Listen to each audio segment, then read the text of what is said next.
ঠিক এরকমেরই ছিল আমার এবারের সিলেট ভ্রমণ। আসুন শুরু করা যাক শুরুর থেকে। আমার ভ্রমণ শুরু হয় ঢাকা এয়ারপোর্ট স্টেশন থেকে দুপুর 3টার সময় এবং রাত 11টার ভিতরে পৌঁছে যায় সিলেট স্টেশনে। স্টেশন থেকে বের হয়ে দেখতে পাই আমার বন্ধু আমার জন্য গাড়ি নিয়ে দাঁড়িয়ে আছে। তো আমরা ফটাফট চলে যাই চা খেতে, যেহেতু অনেক সময় জার্নি ছিল তো চার একটু দরকার ছিল, তাই আমরা সেখানে একটা স্পেশাল চা খেতে চলে যাই। চা খেয়ে তারপর চলে যাই সরাসরি বন্ধুর বাসায় এবং দেখতে পাই বন্ধুর মা অনেক ধরনের রান্না করেছে। আসলে এত ধরনের রান্না এবং খাবারের স্বাদগুলো এত সুন্দর ছিল, ভাষায় প্রকাশ করা যাবে না। আসলে আপনাদের কারো বাসা যদি সিলেট হয়ে থাকে অথবা সিলেটে যদি আপনাদের বন্ধু অথবা কোনো আত্মীয় স্বজনের বাসা থেকে থাকে তাহলে আপনারা এই জিনিসগুলো উপভোগ করতে পারবেন। তাছাড়া এই স্বাদগুলো আমার মনে হয় না সিলেটে কোনো রেস্টুরেন্ট অথবা কোনো হোটেলে গিয়ে এই স্বাদগুলো পাবেন আপনারা। যাই হোক, যেহেতু সকালবেলা আমাদের ভ্রমণ ছিল তাই আমরা রাতে খেয়ে তাড়াতাড়ি ঘুমিয়ে পড়ি এবং ভোর ভোর উঠে যাই। উঠেই একটি দৃশ্য দেখতে পাই, বাসার সামনে এত সুন্দর দৃশ্য এবং হাতে নুডলস, এগুলো খেতে খেতেই সকালের টাইমটা চলে যায় এবং আমরা তারপর বেরিয়ে পড়ি জাফলং এর উদ্দেশ্যে। জাফলং এর উদ্দেশ্যে বের হওয়ার সময়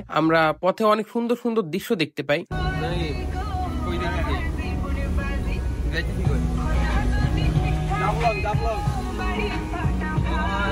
আর পথে আমরা অনেকগুলো জায়গা দেখতে পাই, সিলেটের স্কুল দেখতে পাই, সিলেটের শহরগুলো ঘুরে দেখি কিছুটা। তারপর আমরা চলে যাই সরাসরি জাফলং এর দিকে। জাফলং এর দিক যেতে আমাদের প্রায় টাইম লেগেছিল 2 ঘন্টারও বেশি। মাঝে আমাদের আর্মি আটকায় তাদের ভিডিও করার জন্য এবং তারা সেই ভিডিওগুলো ডিলিট করে দেয়। তাছাড়া কোনো হয়রানির শিকার হতে হয়নি আমাদের। যাওয়ার পথে রাস্তাগুলো যেরকম সুন্দর, সন্ধ্যার পর সেই রাস্তাগুলো ঠিকই সেরকম হয়ে উঠে ভয়াবহ। তবুও আমরা যেতে যেতে অনেক টাইম লাগিয়ে দেওয়ায় আমাদের কিছুটা সন্ধ্যা হয়ে যাবে সেটা আমরা আগের থেকে বুঝতে পারছিলাম। আমরা যাওয়ার পথে দুপুরের খাবারটা খেয়ে নেই একটা হোটেল থেকে, শ্রীপুর চা বাগান পার হয়ে জাফলং এ ঢোকার কিছুটা আগেই। সেখান থেকে আমরা একটা বিরিয়ানি খাই, তারা এটাকে অন্য একটা কিছু বলে, আমার ওয়ার্ডটা অ্যাকচুয়ালি মনে নেই। তো ওই বিরিয়ানিটা আমরা প্রথমে খাই, বিরিয়ানি বা পোলাও যেটাই বলেন আপনারা। পোলাওটা আমরা খাই প্রথমে, খেয়ে তারপর আমরা চলে যাই জাফলং এর উদ্দেশ্যে। আর পোলাওটার দাম ছিল জনপ্রতি 50 টাকা করে। জাফলং এ ঢুকেই প্রথমে আমরা অনেক সুন্দর সুন্দর দৃশ্য দেখতে পাই এবং জাফলং এ যাওয়ার মেইন ভিউ ছিল বা প্রধান যেই দৃশ্য ছিল সেটা ছিল হচ্ছে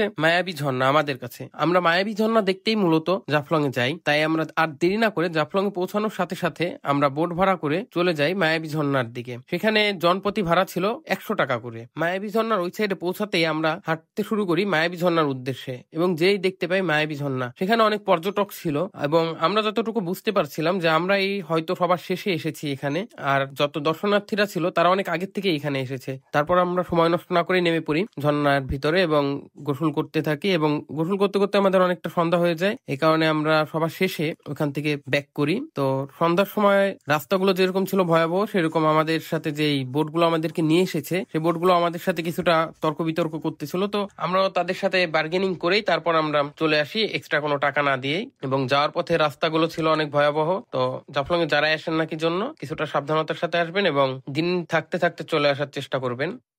আর এটাই ছিল আমাদের প্রথম দিনের সিলেট ভ্রমণ। পরবর্তী দিনের ভ্রমণগুলো দেখতে পেজের সাথেই থাকুন, আশা করি ভালো লাগবে। আল্লাহ হাফেজ।